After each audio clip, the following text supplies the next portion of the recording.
Hola, soy Ángela Ferrer Picazo del sector Mislata de la Falla Plaza de Monería y tengo 26 años. Trabajo y me dedico a una administración de fincas. Yo soy fallera desde que nací, mis padres me apuntaron nada más nacer, así que soy de la misma falla toda la vida, es mi segunda casa y no la cambio por nada.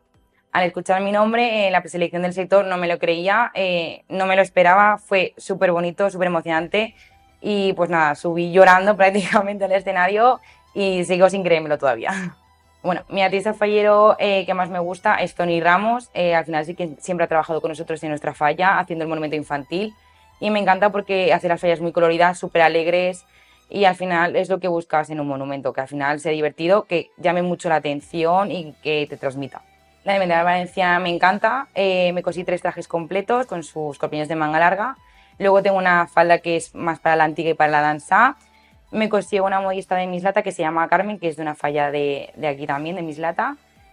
Mis fallas mayores de Valencia favoritas son Carmen y Marina. Me encantan porque su saber estar, cómo vestían, la elegancia que transmitían y sobre todo que te daban esa confianza de que te representará y lo hacían de una manera maravillosa. Yo quiero ser fallera mayor de Valencia, sobre todo, aparte de que para mí sea una alegría y para toda mi familia y mi comisión, porque soy muy espontánea, muy divertida, soy muy alegre y creo que eso lo podría llevar a Valencia y se lo transmitiría a todo el mundo. Y aparte que llevar a Mislata a Falla Mayor de Valencia sería todo un honor, porque nunca ha pasado y así que sería todo un orgullo.